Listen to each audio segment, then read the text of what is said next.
Hello, everyone. Welcome. I'm glad to be here, and I'm glad you're here too.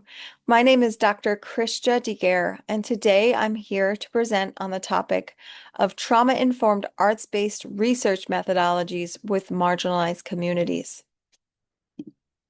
Please note that the artwork featured in the following slides has been created by participants in the research studies titled Talking Sweet and Moving Quiet, Trauma and Resiliency in Gang-Involved Girls in Belize, and Gang Involvement, Trauma, Self-Harm, and Resiliency in Previously Incarcerated Women in Belize, a narrative case study. So why does this topic matter?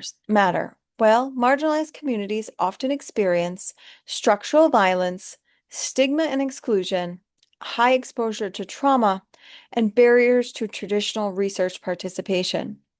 There could be distrust due to past exploitation, rigid data collection tools, academic gatekeeping that overlook cultural ways of knowing. Why creative trauma-informed approaches matter? They center the voices of those historically pushed to the margins. Marginalized communities have often been researched about rather than with. These methods prioritize participants as knowledge holders, not just subjects, allowing their stories to shape the research narrative. They create emotionally safe spaces for expression without re-traumatization. Creative methods like drawing or storytelling or collage allow participants to express complex or painful experiences at their own pace without pressure to verbalize the trauma directly. This supports emotional regulation that fosters a sense of psychological safety. They redistribute power from researcher to participant by letting participants choose their medium of expression and how much they wish to share and how they'd like to share it. Arts-based research challenges traditional hierarchies. It invites co-creation where participants have control over the meaning, framing, and representation of their lived realities. They invite multiple ways of knowing, visual, embodied, and narrative. Arts-based approaches honor diverse epistemologies, including sensory, intuitive, and cultural knowledge that lives in the body and the mind. They lay the foundation for healing-centered engagement and more responsive social policy. These methodologies not only gather data, but also foster healing, reflection, and empowerment. When research centers trauma processing and cultural context, the findings become more useful for designing services, developing policies, and systems that are relevant to those most affected. So you may be asking, what are arts-based research methodologies? Arts-based research, or ABR methods, are innovative qualitative research approaches that integrate artistic processes such as visual art, poetry, theater, dance, music, photography, and storytelling into the design, data collection, analysis, and presentation of the research. These methods provide alternative ways of knowing, seeing, and understanding, particularly when working with marginalized or historically silenced populations. Arts-based methods challenge traditional and academic boundaries by centering creativity, emotional truth, sensory knowledge as forms of inquiry. Trauma, creative arts, and the brain. Understanding trauma through a bit of neurobiology. Trauma can dysregulate the nervous system, activating the amygdala, which is our fear center of the brain. This also reduces access to the prefrontal cortex, our logic and language. Many trauma survivors experience difficulty in verbalizing their experiences due to the brain's protective responses, such as disassociation or repression. Traditional talk-based research methods may re-trigger trauma or feel inaccessible to the participants. How creative arts-based methodologies help. Participating in sensory-rich creative processes stimulates the parasympathetic nervous system. This helps downregulate hyperarousal and supports the establishment of internal safety, emotional regulation, and embodied mindfulness, all of which are critical for trauma processing. Creative modalities engage the subcortical areas of the brain, particularly the amygdala and hippocampus, where trauma is often stored nonverbally. This allows individuals to express and process emotions and memories that may be inaccessible through traditional methodologies.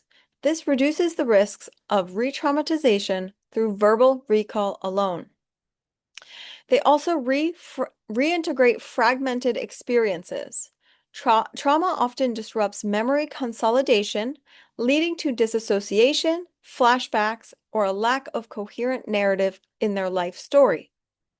Art-based methods offer a safe structure for reconstructing and organizing their fragmented experiences. Through imagery, metaphor, and story, individuals begin to make sense of their experiences and reframe them within a larger, more empowering life story. They also empower agency and control. Creative methods are inherently participant-centered, offering individuals the ability to decide what and how and when to share. This autonomy is crucial in research involving trauma, as trauma often robs individuals of feeling of control in their life. In a trauma-informed setting, arts-based methodologies and practices honor pacing, consent, and individual's voice, promoting a sense of ownership and safety throughout the research process. The context of this for a case study is the study I introduced at the beginning, Talking Sweet and Moving Quiet, Trauma and Resiliency in Gang-Involved Girls in Belize. Just a very small introduction to this research. The research took place in Belize City with 11 gang-involved girls between the ages of 13 and 18. Almost all participants resided on the south side of Belize City, an area with the highest concentration of gang activity in the country, and they were all either currently or formerly active within the gangs. All participants endured significant levels of chronic neglect, abuse, and exposure to violence, resulting in complex trauma that places them among the most vulnerable, underserved populations. The research study employed creative arts-based trauma-informed interviewing methodology with 3 in-depth life narrative interviews and 1 creative arts project. So each participant got a bag or a box of art supplies, and they were able to create a arts-based project that told a story or an experience of their life. And they all created something very different from each other. They were able to tell their stories non-verbally. What emerged through this study were 3 important factors. So which one was belongingness? Belongingness was critical. The gang provided a surrogate family and a sense of acceptance that was missing from their home or school life. Protection. The gang was a strategic choice for safety from neighborhood violence, sexual violence, and systemic neglect. Power. Gang identity allowed girls to reclaim control, assert boundaries, and resist abuses, especially abuses that they experienced early in their life, such as sexual abuse. The gang provided a pathway for them to have power. Opportunities through research. This research helped restore identity and agency. Through art making, the participants explored parts of themselves that were often hidden or suppressed. They constructed new identities that were not tied to the gang lifestyle. They found new ways to express who they were and who they hoped to become, breaking free from the labels imposed by their circumstances. And it allowed them to reclaim their agency by reimagining themselves outside societal expectations and discovering the beauty of their own voices. Trauma processing. The creative process became the pathway for trauma processing, allowing the participants to externalize and make sense of their powerful experiences in a safe and expressive medium. Through symbolism, storytelling, and visual representation, they were able to confront and reframe their trauma in empowering ways. Here on the screen, you will see some quotes from the participants themselves in their own words describing what this process was like for them. You can see through their quotes that they appreciated and they felt a sense of healing, trauma processing through the creation and the discussion around their projects, their creative art projects. I will give the viewers a moment to read their quotes, or you can pause and read them for yourself. Trauma-informed principles. There are trauma-informed principles that guide the research, guide any trauma-informed practice, whether it's research, mental health counseling, trauma-informed schools. First, we need safety. For this research, the research took place in a trauma-informed counseling space designed to be both physically and emotionally safe, helping participants feel secure enough to share and create. Trustworthiness. The researcher used transparent research methods, clarifying goals and allowing participants to guide the pace and depth of what they spoke about. The participants were in control. Choice. Through arts-based activities, participants had agency in how they represented their experiences, choosing images, colors, and words to narrate their stories. Collaboration. The meaning of what their art or creative project meant was co-created between the researcher and participants through open dialogue and reflection of the interpretive process. So each participant was guided through telling me as the researcher about their arts-based project.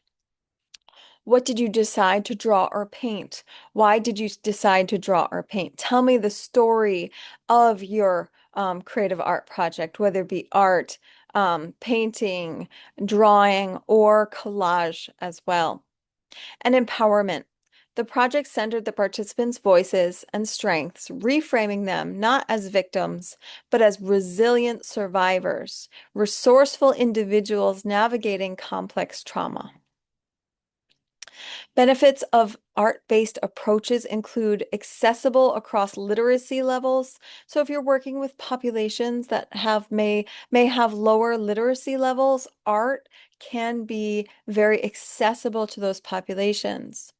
It validates diverse ways of knowing.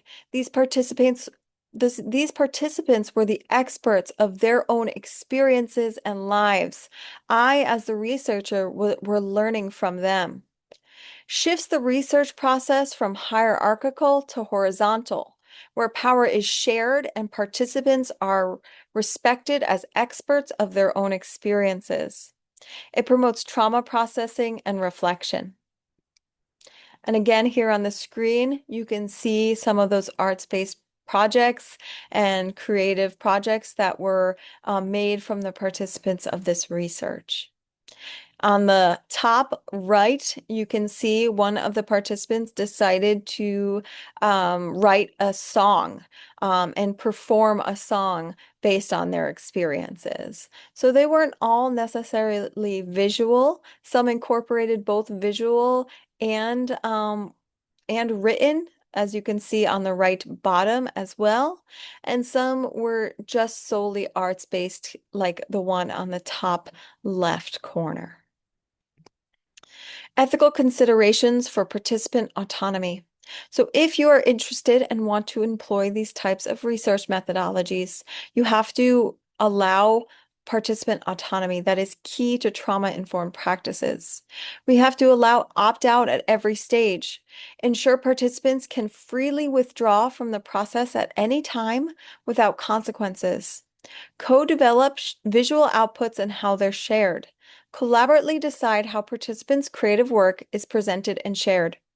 Each participant in this research enthusiastically wanted their artwork to be used in research conferences and write-ups. And they would say any way to get their experiences out in hope to provide more programs for gang-involved girls, awareness for gang-involved girls, and maybe even help stop future girls from joining gangs. Use check-ins and debriefs to support emotional well-being. Regularly check in with participants to assess their emotional comfort and provide support when needed. Translating findings into action.